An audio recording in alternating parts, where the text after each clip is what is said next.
Hey everyone, welcome back to Corporate Decoder, the place where we decode the hidden profits and secrets lurking within company filings.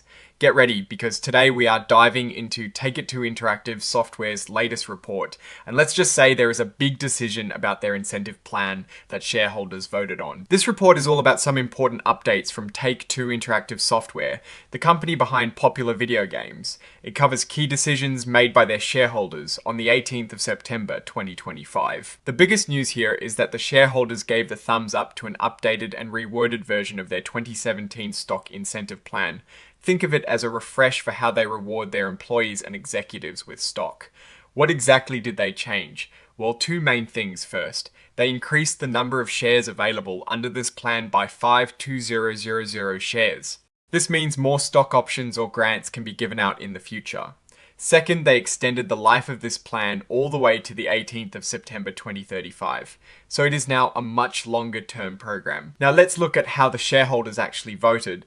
The company held its annual meeting on the same day, the 18th of September 2025, and a lot of shares were represented. First up was the election of directors, the names listed here including Strauss, Zelnick, Michael, Dornman, William, Bing, Gordon, and others all got a strong majority of votes to continue serving on the board. For example, Strauss-Zelnick received over 142 million votes in favour. This shows shareholder confidence in the current leadership. Next, shareholders voted on the compensation packages for the top executives. The numbers show a strong approval here too, with over 143 million votes in favour and less than 7.5 million against. This is an advisory vote, meaning shareholders are giving their opinion on executive pay. And finally, the big one, the amendment and restatement of the 2017 stock incentive plan. Out of the shares voted, almost 117.4 million were in favour, while about 33.9 million were against.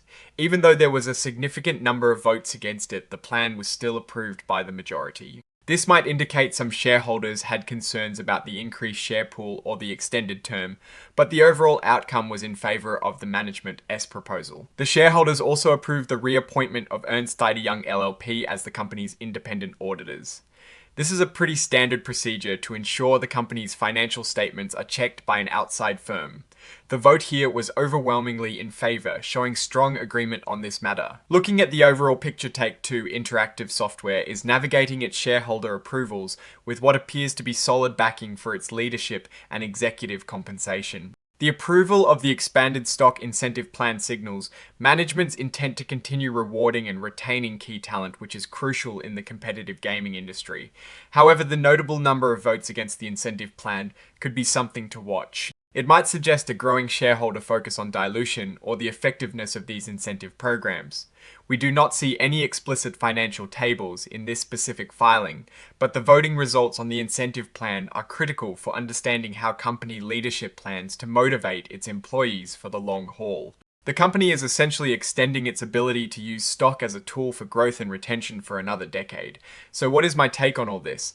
Take Two seems to be solidifying its strategy around rewarding its people. The extension of the stock incentive plan is a clear signal that they plan to keep their top talent motivated for the long term, which is a smart move in the fast-paced video game world. However, the significant portion of shareholders who voted against the plan might be a sign that some investors are becoming more cautious about share dilution. It's a balance that companies always have to strike. They need to incentivize executives, but also protect the value for existing shareholders. The strong approval for leadership and auditors suggests general satisfaction with the company's direction and oversight. What is your take on these numbers and what they signal for the company's future? Drop your thoughts in the comments. If this analysis was valuable, hitting that like button really helps, and subscribe for more deep dives. Don't forget to check out the Discord in the description. Thanks for watching, see you next time.